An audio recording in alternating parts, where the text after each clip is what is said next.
Waalaikumsalam warahmatullahi wabarakatuh. Selamat malam Assalamualaikum, Caca, Mas selamat Kapitra. malam Bung Roy. Siap. Ya, saya ingin jujur katakan bahwa ada kata-kata bijak yang Ya. sekarang sebenarnya harus dipedomani oleh Bung Roy.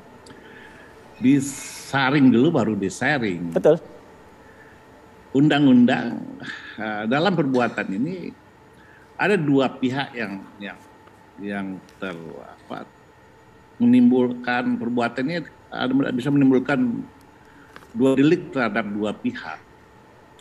Pertama kepada attack to personal, ya, Pak Presidennya. Ya.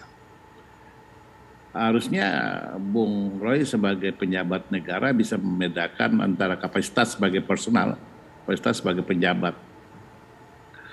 Dan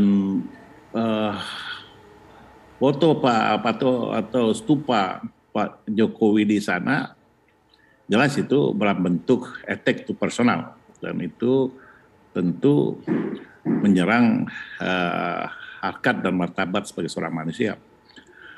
Soal kenaikan harga dan sebagainya itu kan kebijakan pemerintah, harusnya diserang kebijakan pemerintahnya, dan itu pun belakangan semua dianulir oleh Pak Presiden karena bukan Pak Jokowi yang memutuskan. Ya. Yang kedua ada ethic to religions, ya. Ya, itu rupang Buddha ya, sebagai simbol sakral bagi umat Buddha. Dan undang-undang pasal 156 KUHP dan ini juga pasal 28 ayat 2 Undang-Undang nomor 11 2008 ada kata-kata di situ menyebarkan tanpa hak, itu delik. Jelas itu perbuatan yang melanggar undang-undang, merubah simbol-simbol agama dari sakralitas kepada hal-hal yang tidak bagian dari ajaran agama orang, sekelompok masyarakat, itu perbuatan jahat. Dan menaruh dan menyebarkan stupa, kalau kita pakai kata Bung Roy, stupa yang bentuk Pak Jokowi, itu attack to personal, itu menyerang, karena itu bukan tempat yang pantas buat Pak Jokowi. Harusnya kan yang dia koreksi itu kebijakan, ya, sehingga ini kalau diteruskan, ini bisa dipenjara, Bung. Kalau bisa urusan dengan pengadilan gitu ya. Karena ini ada dua, karena satu ini bukan delik, ini culpa delik, ini delik umum. Ya. Karena menyangkut dengan religions, attack to religions. Baik. Saya pikir ini penting diwaspadai, dipikirkan ulang. Nggak boleh begitu cara logika hukum dan politiknya nggak begitu. Boy lagi bermain mencari alibi, karena dia menunjukkan ketakutan dia kalau dia bersalah. Jangan dipikir sebagai saksi lalu nanti langsung ada pelindungan saksi, keliru. Proses pidana kadang-kadang polisi melakukan penyelidikan dan penyidikan seseorang yang nanti jadi tersangka jadi saksi dulu, habis itu jadi tersangka. Baik, ini jelas ya. Kalau kita ngambil minimal deliknya, perbuatan deliknya, itu membantu menyebarkan atau deldeming ya. Ya itu pun undang pasal 28 ayat 2 undang IT itu tanpa hak, dan itu Anda melakukan delik, Bung Roy ya. Sehingga tidak bisa Anda menyuruh orang melapor lalu terus Anda jadi saksi. Perbuatan Anda ada di situ gitu loh. Perbuatan Anda di situ yang bisa menyelamatkan Anda kalau ini dia kelah delik ya. Kalau ini dia kelah delik, tapi kalau dia berkaitan dengan 156 Undang-Undang KUHP, maka di situ muncul delik umum. Baik, ya. Dan Anda harus bertanggungjawabkan. Ya, ini kan mungkin. Kasus Ahok juga begitu dulu. Mungkin. Saya ingin katakan bahwa dengan menghapus lalu mencoba menormalisasikan ya dengan tweet yang baru, bukan berarti hilangnya pidana. Abdul Fikar untuk menanggapi persiapan yang dilakukan oleh Mas Roy Suryo sebenarnya ingin mengungkap nih siapa yang memproduksi pertama.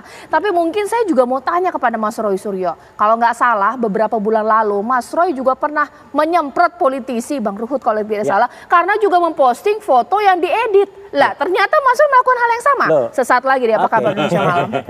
Ini kan tidak berkaitan dengan partai. Ya. Ini berkaitan dengan pertama tempat ibadah, simbol-simbol ibadah. Kedua Pak Jokowi sebagai personal. Kalau Pak Jokowi merasa tersinggung, tentu Undang-Undang mengatakan Pak Jokowi harus lapor itu ya. Tapi kalau Pak Jokowi nggak lapor, ya kita nggak bisa mewakili Pak Jokowi untuk melaporkan Bung Roy Suryo. Ya. Kedua, kalau dari dialog ini, dari perenungan-perenungan sebelum ini terjadi, ada rasa penyesalan yang dalam bahwa ada keteledoran. Saya pikir kan ada azas baru sekarang, restoratif justice ya. Mudah-mudahan ini bisa diterima. Ya. Karena saya ingin melihat, kita ingin mengajak dewasa menyikapi satu problema ya. Jangan sedikit kita punya ambisi untuk mempenjarakan orang. Ya. Kita ingin selalu membawa orang pada ranah-ranah hukum formil, lalu kita menjadi orang yang sangat bengis. Asal ada sebuah kesadaran dari Bung Roy Suryo bahwa ini kekeliruan, sehingga ke depan saring dan sharing itu diterapkan dalam menyikapi sesuatu, itu saya pikir kita apresiasi. Kedua, yang paling penting adalah pelajaran mahal Bung Roy.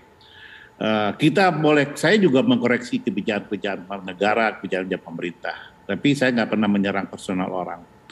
Karena Pak Jokowi tidak ada apa-apanya kalau dia tidak memiliki kewenangan sebagai penyelenggara negara. Dan tidak ada yang bisa menaik turunkan tiket ke Borobudur, kecuali yang punya otoriti ya. Dan itu pun Pak Jokowi sudah mengambil kebijakan yang mungkin sama dengan perasaan Mas Roy. Nah, tapi nggak etis, tidak elok kalau dia juga diserang ketika dia menetralisir ya. Dan itu perlu juga minta maaf kepada Pak Jokowi ya. Saya pikir kita harus sportif dan harus cerdas lah. Apalagi sekarang udah tahun politik ya, yang akselerasinya meninggi. Takut saya tidak cukup sel-sel di penjara untuk mempenjarakan orang-orang yang mungkin teledor seperti Mas Roy Suryo.